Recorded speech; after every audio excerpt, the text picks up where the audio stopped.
తల్లిని మించిన దాతవు నీవే మాయా మమతల ధారల నుండి మమ్ములను మాయా మమతల గాథల నుండి మమ్ములను మా దేవా మా దేవని గోపరి మా దేవా మా దేవని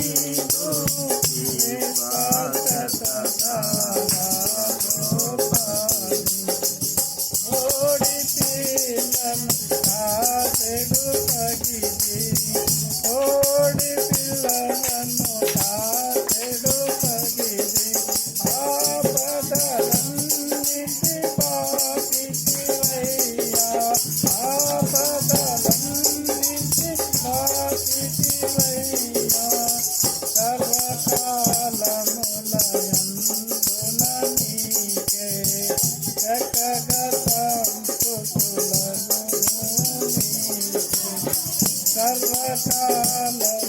సర్వకాలములయందున నీకే జగగతంపుతులను మా దేవా మా దేవని విశ్వగతగాల గోపది మా దేవా మా దేవని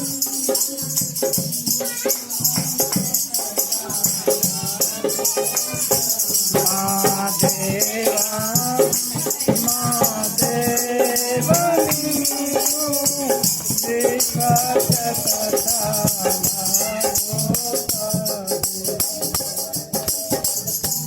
సింహపు పిల్లలు ఆకలి కొనినా సింహపు పిల్లలు ఆకలి కొనినా సింహపు గుహలో నన్ను వేసినను సింహపు గుహలో నన్ను వేసినను నీకు కలుగకుండగునను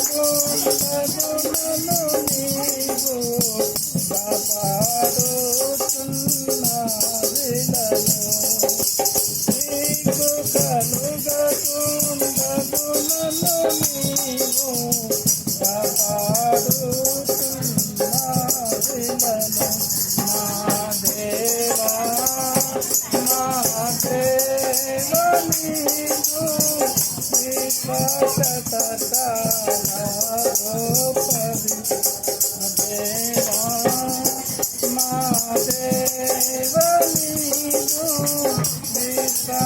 విశ్వాసతకాల గోపరి పర్వతములు తొలగిన గాని పర్వతములు తొలగిన గాని పాలు విడకుండా తరిలినను పాలు విడకుండలు తరిలినను పావను దానిదు వెళ్ళలేని అంటే కృప నన్ను విడువదు హల్లెలూయా పావను దానిదు వెళ్ళలేని అంటే కృప నన్ను విడువదు హల్లెలూయా మా దేవా మా దేవా నీవు విశ్వాసతకాల గోపరి మా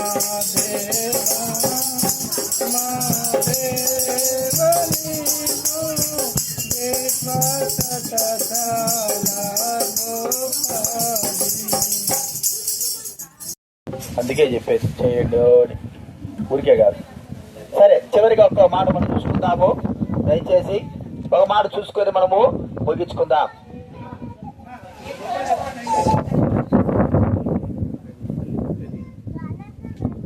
లోపల పెడదామా బయట పెడదామా? సరే, ఒక్క మాట చూసుకుందాం. సువార్త వాక్యం చూసుకుందాం. కాబట్టి ప్రియమైన వాళ్ళరా, ఈ యొక్క సమయంలో చెప్పబడిన మాట ఏంటంటే, ప్రభువునందు విశ్వాసం ఉంచిన తల్లిదండ్రులైన వారికి చెప్పబడే మాట ఏంటంటే, తమ పిల్లలైన వారిని విశ్వాస జీవితంలో నడిపించాల్సిందిగా, వారిని అలాగా పోషించాల్సిందిగా, వారిని అలాగా పెంచాల్సిందిగా ప్రభువు మనతో మాట్లాడుతుంటున్నాడు. అనగా దేవుని గురించి చెప్పడము, దేవుని యందు భయభక్తులు కలిగిన వారుగా ఉండేటట్లుగా వారిని చేయడము, దేవుని యొక్క మార్గములలో మన పిల్లలైన వారు నడుచుకున్నట్లుగా మనము చేయవలసిన వారంగా ఉంటున్నాం. బైబిల్ గ్రంథంలో 2వ రాజుల 5వ అధ్యాయంలో ఇశ్రాయేల్ చిన్నది అనేటువంటి ఒక స్త్రీ, చిన్న అమ్మాయి, ఇశ్రాయేల్ చిన్నది. ఆ అమ్మాయి ఒక దేశంలో, సిరియా దేశానికి మరి దాసురాలుగా అమ్మబడుతూ వచ్చింది. దాసురాలుగా అమ్మబడినటువంటి ఆ స్త్రీ ఆ అన్ని దేశంలోకి వెళ్ళిన తర్వాత తన దేవుని గురించి, తన తల్లిదండ్రులైన వారు చెప్పినటువంటి దేవుని గురించి, దేవుని యొక్క శక్తిని గురించి, దైవ బిడ్డల గురించి, దేవుని యొక్క వాక్యాన్ని గురించి, దేవుని మాటల గురించి అక్కడ ఉన్నటువంటి అన్ని జనులైన వారికి మరి నయమానటువంటి వ్యక్తి తన భార్యకు చెప్తూ వచ్చిందిగా మనం చూస్తూ ఉంటున్నాం. అనగా ఒక చిన్న అమ్మాయి తల్లిదండ్రుల వారు ఎలాగ పెంచారంటే, దేవుని యొక్క భయభక్తులలో, దేవుని గురించి మాటల్లో వారిని పెంచుతూ వచ్చారని వాక్యంలో రాయబడింది. ఇది నాన్న మన బిడ్డలైన వారిని రక్షణలో పెంచుతుంటున్నామా? దేవుని గురించి వాళ్ళకి చెప్తుంటున్నామా? దేవుని మాటల గురించి వాళ్ళకి చెప్తుంటున్నామా? దేవుని వాక్యాన్ని వారు వివరిస్తుంటున్నామా? మనము దేవుని యొక్క రక్షణ మనం తెలుసుకుంటున్నామా? మనము దేవుని రక్షణ తెలుసుకోవలసిన వారంగా ఉంటున్నాం.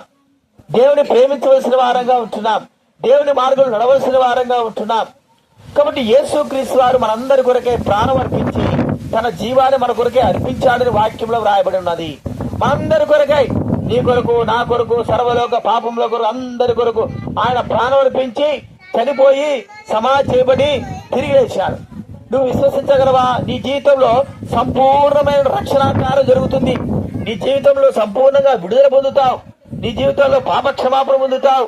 నీవు మారు మనసు పొంది నిత్య రాజ్యం యొక్క వారసులుగా చేయబడతావు, దేవుని బిడ్డగా చేయబడతావు.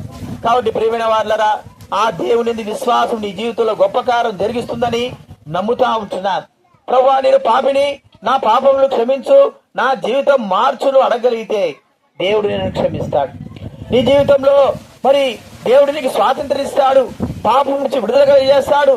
మరి నీ జీవితంలో పరిశుద్ధతలో నడుచుకునే భాగ్యం ఇస్తాడు. లేకపోతే నీ జీవితం అంతా కూడా వ్యర్థమైపోతాడు. కాబట్టి ఆ ప్రభువైన యేసునందు విశ్వాసం ఉంచు, నీవు రక్షింపబడతావు, నీ కుటుంబం కూడా రక్షింపబడుతుంది. ప్రార్థన చేసుకుందాం. ప్రేమగల తండ్రి, పరిశుద్ధమైన మా దేవ, మీకు కృతజ్ఞతలు చెల్లిస్తా ఉంటున్నాం. ఈరోజు ప్రభావ మిమ్మల్ని స్తుతించే బాధ్యతను ఇచ్చినారు. ప్రభా, శాంబలు శ్రీదాన్ని బట్టి స్తోత్ర ఇచ్చిన కుమార్తెను బట్టి వందనాలు. బిడ్డను దీవించి ఆశ్రయించున్నారా, కనికరించండి. ప్రభా, దీనా విషయమై ప్రభా మరి చిన్నదాని గురించి కొన్ని మాటలు చెప్తూ వచ్చాము, కనికరించండి. వాతావరణం సమకూలంగా లేకున్నప్పటికీ ప్రభా రక్షణాకారి వారి హృదయాలు దయచేయవలసి మనం చేస్తుంటున్నాం. మీరే కృప చూపించవలసి మనం చేస్తూ బిడ్డను దీవించి ఆశ్రయించండి. మీరే ఎందుకు మనుషులకి బిడ్డగా చేయండి, కనికరించండి. వచ్చిన వారి హృదయాల్లో రక్షణ కార్యం జరిగించండి. మారువలసి దయచే పాపక్షమాపణ నింపవలసి మనం చేస్తూ కృతజ్ఞతాపూర్వకంగా వందనాలు చెల్లిస్తూ యేసు ప్రభు నామమున ప్రార్థించి అడిగి వేడుచున్నాము తండ్రి, ఆమేన్. తండ్రి అయిన దేవుని ప్రేమ, యేసుక్రీస్తు వారి కృపయు, పరిశుద్ధాత్మ సహవాసం చేరవచ్చిన మనకు సకల పరిశుద్ధులకు, మరి శ్యామలు సుజాత తన కుమార్తె బిడ్డకు, చిన్న బిడ్డకు ఇప్పుడెల్లప్పుడు సదాకాలము, ఈ కుటుంబానికి సదాకాలము, వచ్చిన వారందరూ కూడా సదాకాలం తోడేండు గాక, ఆమేన్. యోహాను సువార్త 3వ అధ్యాయం 3వ వచనం నేను చదువుతాను, దయచేసి వినండి.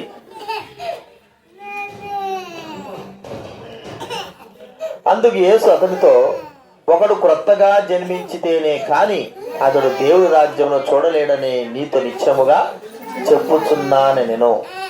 యేసు ప్రభు వారు మరి ఒక వ్యక్తి మాట్లాడద్దు, ఇంకెవరు మాట్లాడద్దు, నాకు వినపడుతుంది, మాట్లాడద్దు. ఒక వ్యక్తి మరి కొత్తగా జన్మ అనగా ఈ లోకంలో ఒక వ్యక్తి జీవించిన ప్రతి వ్యక్తి కూడా మరి ఆ వ్యక్తి దేవుని రాజ్యంలో ఉండాలా అనేది మనకందరికి కూడా ఆశ. అయితే దేవుని రాజ్యానికి ఎవరు వెళ్తారు, దేవుని రాజ్యానికి ఎవరు వారసులు అవుతారు అంటే కొత్తగా జన్మించిన వాడే. ఇప్పుడు చూడండి, ఇక్కడ శ్యామల సుజాత ఉంది, వీరి కుటుంబంలో, ఈ కుటుంబంలో వీరికి కుమారులను కుమార్తెను దేవుడు ఇచ్చాడు. వీరు మాత్రమే ఈ ఇంటికి వారసులు. ఇంకా వేరే వాళ్ళు ఎంతో మంది పిల్లలు ఉన్నారు, వీరి వయసు కలిగిన వారు ఉన్నారు, చిన్న పిల్లలైన వారు ఉన్నారు, అందరూ ఉన్నారు. కానీ వారు ఎంత మాత్రం, ఆ పిల్లలు ఎంత మాత్రం ఈ ఇంటికి వారసులు కానే కారు. ఎందుకంటే ఈ ఇంటికి వీరు వారసులు అంటే వీరి కుటుంబానికి వీరికి జన్మించినారు కాబట్టి వీరికి వారసులు ఈ కుటుంబానికి. మరి దేవుని రాజ్యానికి వారసులంగా కావాలి అంటే మనం కూడా క్రొత్త జన్మ అనుభవము. క్రొత్త జన్మ అంటే అర్థం ఏమిటి అంటే మన పాత స్వభావము మార్చబడమే. పాత స్వభావం పోయి క్రొత్త స్వభావం. పాత స్వభావం ఏమిటి? దైవ గ్రంథం సెలవిస్తా ఉంది, పాపపు స్వభావము పాత స్వభావం. అనగా మానవుడు పాపపు స్వభావంతో జీవిస్తూ ఉంటున్నాడు. తన జీవితం అంతా ఒక పాపపు స్వభావంతో నిండి ఉంది. కాబట్టి ఆ పాపపు స్వభావంతో మానవుడి జీవితము జీవిస్తే ఈ లోకంలో జీవించవచ్చు. కానీ మానవుడు ఈ లోకం విడిచిన తర్వాత తన ఆత్మ ద్వారా, ఆత్మలో దేవుని సన్నిధికి చేరడం అసంభవం. ఎందుకంటే పాత స్వభావం, పాపపు స్వభావం, పాపపు జీవితము దేవుని సన్నిధిలో ఉండడానికి ఎంత మాత్రం కూడా వీలు లేదు. అందుకే ఈ లోకంలో మరి దేవుని రాజ్యానికి వెళ్ళడానికి యేసుక్రీస్తు వారు చెప్పినటువంటి చక్కటి మాట ఏంటంటే క్రొత్తగా జన్మ. క్రొత్త జన్మ అంటే పాప స్వభావమై నూతన స్వభావం. నూతన స్వభావం ఎలాగొస్తుంది మానవ ఆత్మకి అంటే మానవుడు పాపము నుండి విడిపింపబడి, పాప స్వభావం నుండి తొలగింపబడి మానవుడికి విడుదల గావించబడినప్పుడే పాప స్వభావం పోయి కొత్త స్వభావం వస్తుంది. ఇది ఎవరి వల్ల అవుతుంది? ఏ మానవుడు, ఒక పాత వ్యక్తి, ఒక దుర్మార్గుడైన వాడు, మోసగాడైన వాడు, పాపాత్ముడైన వాడు మార్చబడి మంచి స్థితిలో జీవిస్తున్నాడు అని చెప్పగలం. ఏ మానవుడు కూడా చెప్పాలంటే తన స్వభావాన్ని మార్చుకోలేడు. ఎన్ని దినాలైనా సరే అలాగే తన స్వభావంతో ఉంటాడు. కానీ మరి కొత్త స్వభావం ఎప్పటికి కూడా రానే రాదు. కొత్త స్వభావం రావాలంటే, మానవుడు హృదయంలో ఉంటున్న పాపం పోవాలంటే ఎవరైనా ఒక వ్యక్తి సహాయం చేయాలి. ఆ వ్యక్తి కూడా పరిశుద్ధుడై పవిత్రుడై ఉండాలి. పరిశుద్ధుడైన పవిత్రుడైన వ్యక్తి ఈ భూలోకంలో ఎందెందు వెతికినా కూడా కనబడు. అందరూ కూడా బైబిల్ గ్రంథం చెప్పే మాట ఏంటంటే పాపం వల్ల అందరూ, ఏ భేదం లేదు, అందరూ పాపము చేసి దేవుడు అనుగ్రహించి మహిమను పొందలేకపోతున్నారు. అందుకే మనం ప్రేమించి మనం విమోచించడానికి కొరకై యేసుక్రీస్తు వారు ఈ లోకంలోకి పరిశుద్ధుడుగా పవిత్రుడుగా ఆయన జన్మించాల్సి వచ్చింది. జన్మించాడు. ప్రియమైన వారు జీవించి మన పాపపు స్వభావము, పాత స్వభావం అంతా తీసివేయడానికి కొరకై ఎలాగ తీసివేయబడాలంటే మనుషుని యొక్క రక్తము మానవుని యొక్క పాపమును కడిగి పవిత్రపరుస్తుంది. రక్తము ద్వారా ప్రోక్షణ, రక్తము ద్వారా మానవుడికి విడుదల విమోచన. అందుకే యేసుక్రీస్తు వారు మన కొరకై తన ప్రాణం అర్పించి మరి చనిపోయి సమాధి చేయబడి తిరిగి లేచినాడు. ఇప్పుడు మనందరూ కూడా నూతన యొక్క స్వభావం అనుగ్రహించే సిద్ధంగా ఉన్నాడు. అంటే హృదయాన్ని కడగ పవిత్రపరచడానికి సిద్ధమైన ఉన్నాడు. మనం చేయాల్సింది ఏంటంటే మనం పాపమును ఒప్పుకొని విడిచిపెట్టాలి. ప్రభువా నేను పాపిని, నా పాపాలు క్షమించు అని అడగగలిగితే మనలో ఉన్నటువంటి పాత స్వభావం తొలగించి నూతన స్వభావాన్ని దేవుడిస్తాడు. కాబట్టి అప్పుడు మనము దేవుని సన్నిధికి చేరగలం. లేకపోతే మనం చేరలేం. మన పాపము ద్వారా మనకు వచ్చే శిక్ష మరణము, అనగా నిత్య జీవును కోల్పోవడము, దేవునికి దూరమైపోవడము అనేది మనం చూస్తాం. ప్రియమైన వాళ్ళరా, దేవుడికి దూరం అయిపోతామా? దేవుడికి దూరం అయిపోయి నిత్య జీవానికి దూరం అవుతామా? ఎంత మాత్రం కాదు. దేవుడికి దగ్గర కావాలి, నిత్య జీవానికి దగ్గర కావాలంటే నీ పాపమును ఒప్పుకొని విడిచిపెడితే నీకు దేవుడు నిత్య జీవాన్ని అనుగ్రహిస్తాడు. కాబట్టి ప్రార్థన చేసుకుందాము.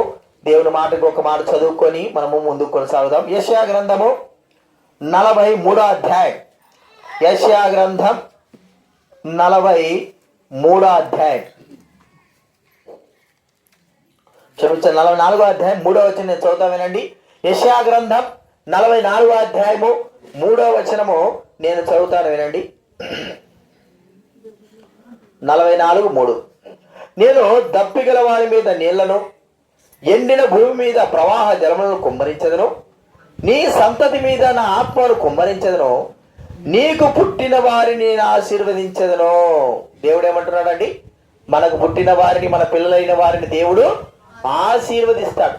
దేవుడు ఆశీర్వదిస్తే ఏ మానవుడు కూడా ఏమీ చేయలేడు. దేవుడు ఆశీర్వాదం అంత గొప్పది. మన మీద దేవుని ఆశీర్వాదం ఉంటే మన మీద దేవుడి ఆశీర్వాదం మన పిల్లల మీద ఉంటే ఎవరు కూడా ఏమీ కూడా చేయలేరు. ఎందుకంటే దేవుడు ఆశీర్వదిస్తే నిత్యము లోకాన్ని ఆశ్రయించేవాడు కాదు, లోకంలో ఉన్న చెట్లు శ్యామలకు ఆశీర్వాదం కాదు, మన కుటుంబాలకి మన జీవితాలకి ఆయన నిత్య ఆశీర్వాదం మన పిల్లలైన వారికి ఇవ్వడానికి కోరుకుంటున్నాడు. ఆయన బిడవైతే ఈ దినాల నిన్ను నీ బిడ్డలైన వారిని అందరినీ కూడా పరిపూర్ణంగా ఆశ్రయించి దీవిస్తాడు. ఈ విషయాలు జ్ఞాపకం పెట్టుకుందాం, ప్రార్థన చేసుకుందాం.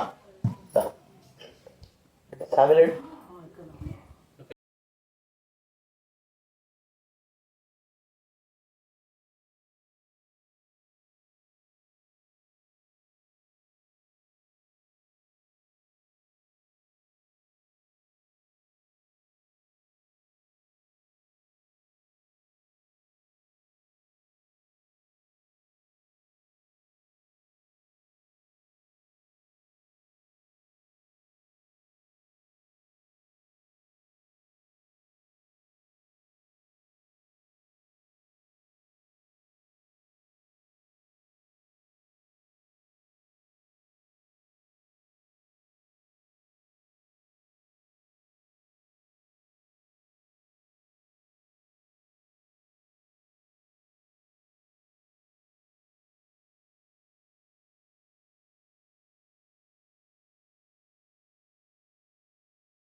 వారం రోజుల తర్వాత చూస్తారు పిల్లలు. బైబిల్ తీరానికి ప్రార్థన చేసుకుందాము. పరమ తండ్రి, పరిశుద్ధుడైన మా దేవ, మీకు స్తోత్రాలు చెల్లిస్తా ఉంటున్నాం. మీ కృపను బట్టి, మీ దయను బట్టి స్తోత్రాలు. మీరు ప్రేమించిన దేవుడు, బిడ్డలను అనుగ్రహించిన దేవుడు, సేవల బట్టి స్తోత్రాలు. వారు ఆశించిన రీతిగా ముందుగా 2 కుమారులు ఇచ్చారు ప్రభా. మరి వారు కూడా కుమార్తెలు కావాలని ఆశించారు. అయితే వారు ఆశించిన ప్రకారం కాదు, కానీ ఈ లోకంలో ప్రభా కుమార్తెగా, ప్రభా స్త్రీగా మీరు ఈ లోకంలో మీరు జన్మింపజేసినందుకు స్తోత్రాలు చెల్లిస్తూ ఉంటున్నాం. ఆలివుని బట్టి వందనాలు చెల్లిస్తూ ఉంటున్నాం. ఒలీవ చెట్టు వలె ప్రభా, తైలం వలె దేవుని యొక్క మందిరంలో ప్రభా మరి దీపస్తంభమును వెలిగించడానికి కొరకే ఒలీవ నూనె ఎలాగైతే ఉపయోగపడుతుందో ప్రభా, అలాగా ఒలీవ యొక్క ఆ ఒలీవ వలె ప్రభా చిగురించడానికి ప్రభా మరి అభిషేకించవలసి మనం చేస్తుంటున్నాం. కలిగించండి. ఈ బిడ్డను దీవించి ఆశ్రయించండి. ప్రాముఖ్యంగా ప్రభా బిడ్డ మీద ఎందు మనిషి ఎదిగే బిడ్డగా చేయండి. ప్రాముఖ్యంగా తండ్రి మిమ్మల్ని సేవించి మీ సేవ కొరకై ఉపయోగపడే బిడ్డగా మీరు చేయవలసి మనం చేస్తుంటున్నాం. సహాయం చేయండి. మీరు ఇచ్చిన బిడ్డను బట్టి స్తోత్రాలు. ఎంతో మంది బిడ్డలు లేరు ప్రభా, అయినప్పటికీ మీరు కేవలం పోషించడం కాదు, పెంచి పెద్ద చేసే విధానంలో దైవికంగా వారు ముందుకు ఉండేవారుగా చేయండి ప్రభా. మరి శూన్యమే ఆ యొక్క ప్రభా మరి సిరియా దేశంలో చిన్నది ఎలాగైతే ప్రభా దేశంలో వేరే దేశంలో ఉన్నప్పటికీ కూడా చిన్నపిల్ల తన దేవుని గురించి, దేవుని యొక్క భక్తుల గురించి చెప్పడం మాటను బట్టి స్తోత్రం. అలాగా ప్రభా గుర్తించు చెప్పే బిడ్డలుగా తల్లిదండ్రుల వారికి కృప చూపించవలసి మనం చేసుకుంటున్నాం. సహాయం చేయండి. బిడ్డ దీవించి ఆశ్రయించండి. మీదైందు మనుషులకి బిడగా చేయండి. ప్రతి అవసరం తీర్చండి. శరీర సంబంధంగా ప్రతి పోషణ విషయమై ఆరోగ్యత నింపవలసి మనం చేస్తుంటున్నాం. ఈ యొక్క అమ్మాయి యొక్క పాప యొక్క మరి ఆత్మ విషయమై తల్లిదండ్రుల వారు గుర్తించుకొని ప్రార్థించేవారుగా చేయని ఆయన కనికరించండి. ప్రభా మేరీ సెస్ల వలె, ఫ్యాన్సీ క్రాస్బీ వలె ప్రభా ఇంకా తండ్రి బిడలే వారు గొప్ప గొప్ప దైవజనురాలు ఉన్నారు. ప్రభా వారి వలె పెరగలిగే బిడగా మీరు చేయవలసి మనం చేస్తుంటున్నాం. సహాయం చేయండి. బిడ్డ దీవించి ఆశ్రయించండి. మీ చిత్తానికి అప్పచెప్పుకుంటున్నాం. మీ హస్తాలకు అప్పచెప్పుకుంటున్నాం. పరిపూర్ణ రక్షణాకార్యం తన వయసు వచ్చినప్పుడు పరిపూర్ణ రక్షణాకారం జరిగించి మిమ్మల్ని ప్రేమించే బిడ్డగా చేయండి. ఆ రక్షణలోకి తల్లిదండ్రులే వారు వీరు ప్రభా నడిపించే బిడ్డలుగా మీరు చేయవలసి మనం చేస్తుంటున్నాం. కృప చూపించండి. వందన స్తుతులు స్తోత్రాలు చెల్లిస్తూ కుటుంబం సంతోషదాయకంగా ఉండడానికి చూపిన కృపగా స్తోత్రాలు. వీరికి ఇచ్చిన సంతోషాన్ని మీరు దీవించి ఆశ్రయించునైనా కనికరించవలసి మనం చేస్తుంటున్నాం. కృప చూపించండి. అందరితో కలిసి ప్రభా సంతోషించాలని కోరుకున్నందుకు మీకు వందనాలు చెల్లిస్తూ మహిమా ఘనత ప్రభావాలు ఆరోపిస్తూ సంపూర్ణంగా పరిపూర్ణంగా మమ్మల్ని మేము మీకు అప్పచెప్పుకుంటూ బిడ్డను కూడా మీ చేతులకు అప్పచెప్పుకుంటూ కృతజ్ఞతాపూర్వక వందనాలు చెల్లిస్తూ సంవత్సరం అంతా కూడా కాపాడి దయాకిరీటంగా ధరింపజేసి మీరు బలపరచవలసి మనం చేస్తూ యేసు ప్రభు నామమున ప్రార్థించి అడిగి వేడుచున్నాము తండ్రి.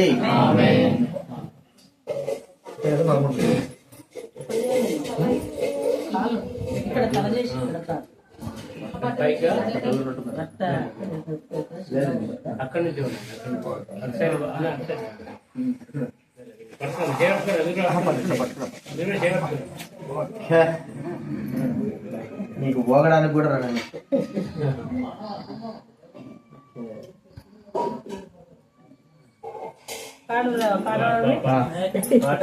దగ్గర పెట్టి ఫోటో కూడా తీయ. ఫోటో చేది చేది ఇటు పెట్టు తలక ఇటు పెట్టుగా అట్టే చూస్తున్నది. చేది వెంటనే చేది చేది మా చేతులు నువ్వు చేది నువ్వు చేది చేతులు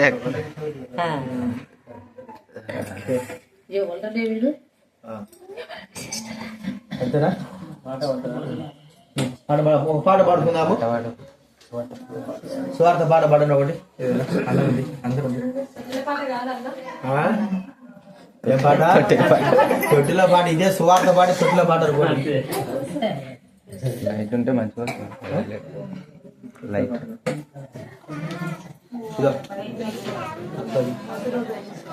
ఎంతసేపు తీస్తా కూర్చున్నాను ఒకసారికి.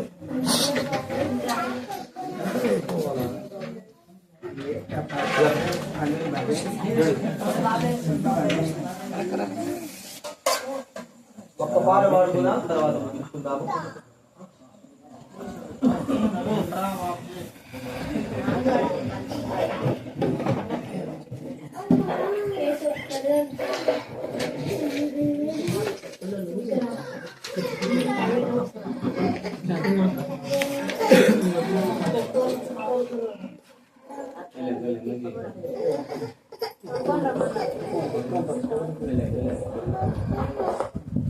పాట సంఖ్య 408 సువార్త పాట. ఈ పాట పాడిన తర్వాత మీ ఇష్టం వచ్చిన పాటలు పాడుతుండండి. ఒక్క పాట పాడిన తర్వాత మీ ఇష్టం వచ్చిన పాట పాడుతుంది. పాట సంఖ్య 408 సీఎన్ గీతాలు. పాత సీఎన్ గీతాల్లో 405. మామ ఇక్కడ చూడు, మామ ఇటు చూడు ఒకసారి. డాడీ పట్టుకో పాడమంటావా? పట్టుకోండి, మీరు మాట్లాడే పట్టుకోండి. అందరూ పాడాలి. తెరువు నీవు దయ ద్వారంబు నేడే ప్రభు యేసునందే రక్షణ కలదు. నిర్లక్ష్యముగా జీవించనేలా, నిర్లక్ష్యముగా జీవించనేలా వేచియున్నది తీర్పుని కొరకై. పరమో నాకే గోట కాయా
నిర్లక్ష్యముగా జీవించలేదా వేచి ఉన్నది నీ పోని కొరకే పరమున నీ గోట కాయాచపడుము తెరువు నీ హృదయమును పాపము వలన నీ జీవితమును నష్టపరచుకొందువా పాపము వలన నీ జీవితమును నష్టపరచుకొందువా భరింపలేని నరక బాధ ఏంటేగా నీ ఫలితము భరింపలేని నరక బాధ ఏంటేగా నీ ఫలితము తెరువు నీ హృదయ సారములు నేడే ప్రభు యేసునందే రక్షణ కలదు నిర్లక్ష్యముగా జీవించనేలా నిర్లక్ష్యముగా జీవించనేలా వేచి ఉన్నది తీర్పుని కొరకై పరమున నీ గోట కాయాచపడుము తెరువు నీ హృదయమును ఒప్పుకొనుము నీ పాపములను అపరాధీలను చూవేము ఒప్పుకొనుము నీ పాపములను అపరాధీలను చూవేము తన రక్తమందు కడుగును నిన్ను రక్షణ పొందేదము తన రక్తమందు కడుగును నిన్ను రక్షణ పొందేదము తెరువు నీ హృదయ తలంబులేడే ప్రభు యేసునందే రక్షణ కలదు నిర్లక్ష్యముగా జీవించనేలా నిర్లక్ష్యముగా జీవించనేలా వేచి ఉన్నది తీర్పుని కొరకై పరమున నీ గోట కాయాచపడుము తెరువు నీ హృదయమును ఇంకా మీ కార్యం మీరు చేసుకోండి లైట్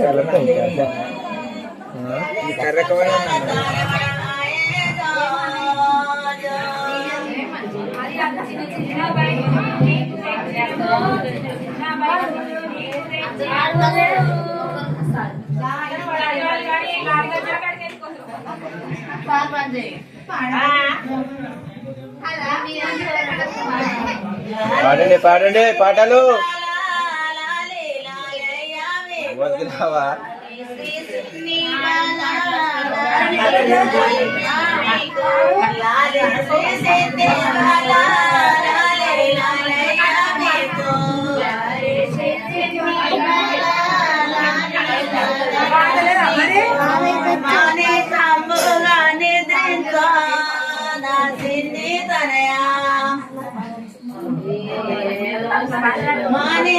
పాడు పాట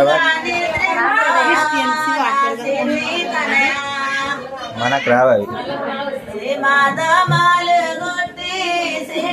మనకు వస్తాయి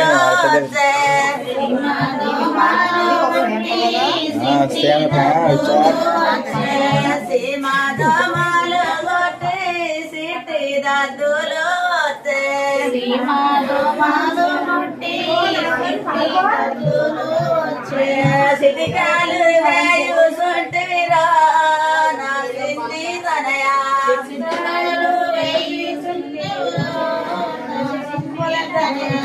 సిటికాలు వేయు సుంటివిరా నా సిద్ధి తనయా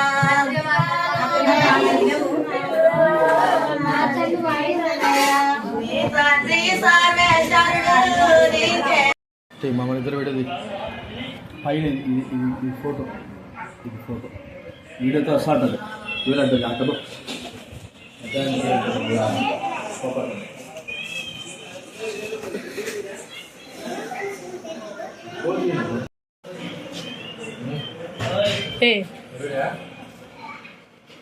బయట అందరినీ అన్నది చూస్తున్నాను తిప్పోరా బయట అందరూ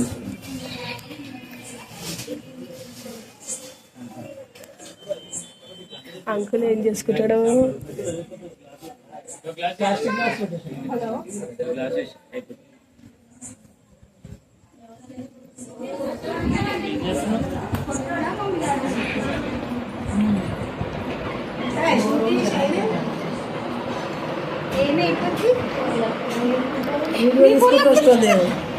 వీడియో తీసిన దానికి పెడతానేమో దానికి